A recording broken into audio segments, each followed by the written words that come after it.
नमस्कार दोस्तों, मेरे YouTube channel A to Z finance पे आपका हार्दिक स्वागत है। आप सभी को बहुत लोगों ने इन्वेस्टमेंट के बारे में बताया होगा कि म्यूचुअल फंड में इन्वेस्ट कर लो, ज़मीन खरीद लो, मकान ले लो, शेयर्स में इन्वेस्टमेंट कर लो, और भी बहुत सारी चीज़ें हैं जहां इन्वेस्टमेंट करने के लिए उन्होंने बताया होगा।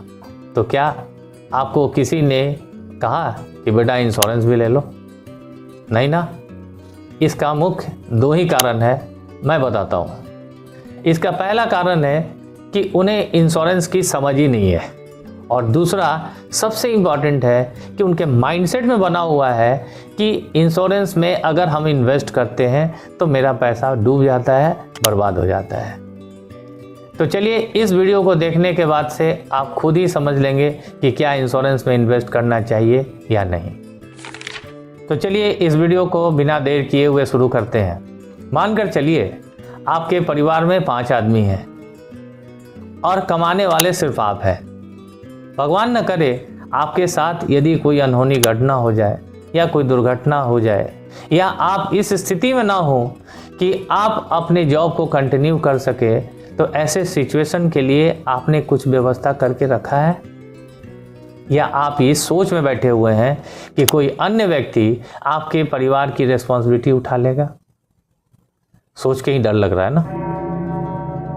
तो चलिए, मैं इंश्योरेंस एंड फाइनेंशियल सेक्टर के अपने 20 वर्षों के एक्सपीरियंस के साथ आप लोगों के इस परेशानियों का हल लेकर उपस्थित हुआ हूँ।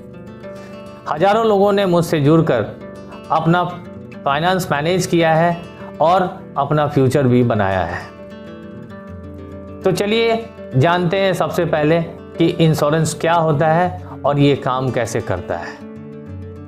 भारत सरकार की एक संस्था IRDA के अधीन इंश्योरेंस कंपनियां काम करती हैं, जिसमें LIC और अन्य प्राइवेट इंश्योरेंस कंपनियों को लाइसेंस दिया गया ताकि विपत्ति के समय होने वाली आर्थिक क्षति, फाइनेंशियल लॉस से बचाया जा सके और साथ ही साथ उनके परिवार को फाइनेंशियली इंडिपेंडेंट किया जा सके।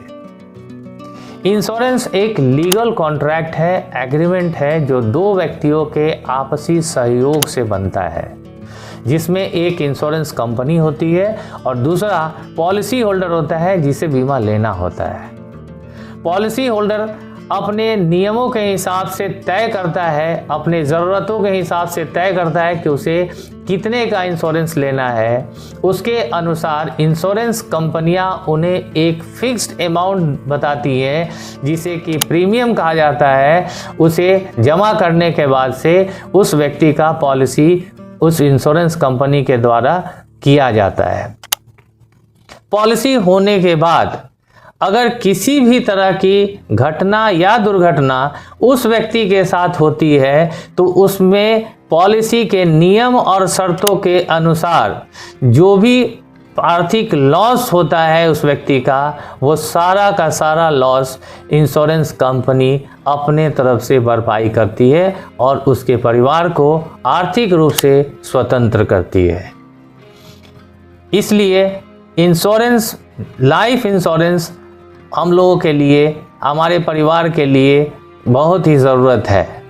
इसके साथ साथ कार का इंश्योरेंस, बाइक का इंश्योरेंस, प्रॉपर्टी का इंश्योरेंस, क्रूप का इंश्योरेंस और भी बहुत सारी इंश्योरेंस है, जिसमें अगर किसी भी तरह के टूटने फूटने, आग लगने या किसी भी तरह का भूकंप होने पे या नेचुरल कैलामिटी पे अगर किसी भी तरह की आर्थिक क्षति होती है, तो इंश्योरेंस कंपनी उस पॉलिसी होल्डर को पॉलिसी के नियम और शर्तों के अनुसार उसके आर्थिक क्षति को पूर्ति करती है और उसे किसी भी तरह के आर्थिक कठिनाई से बचाती है। That's why for the financial security of your family, insurance is very very important। इसके साथ साथ हमको ये भी जानना जरूरी है कि इंश्योरेंस कितने प्रकार का होता है। तो एक्चुअली इंश्योरेंस 2 ही प्रकार का होता है। एक होता है नॉन लाइफ और दूसरा होता है लाइफ इंश्योरेंस। नॉन लाइफ में लाइफ को छोड़ के बाकी जितनी भी इंश्योरेंस है वो सब नॉन लाइफ के अंतर्गत आती है, जिसे जनरल इंश्योरेंस भी बोलते हैं। और लाइफ जो जीवन पे आधारित होता है, जीवन से का बीमा होता है, उसे लाइफ इंश्योरेंस बोलते हैं।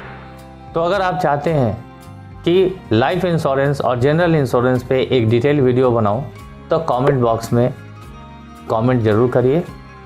साथ ही साथ फाइनेंस और इंश्योरेंस से रिलेटेड नई जानकारियों के लिए मेरे चैनल को सब्सक्राइब करिए, वीडियो को लाइक करिए और साथ ही साथ बेल आइकन ज़रूर दबा दीजिए ताकि आपको नए वीडियो की जानकारी तुरंत मिल सके। तो आज के लिए बस इतना ही। मिलता हूँ नए जानकारी के साथ नए वीडियो में। तब तक के लिए जय हिंद,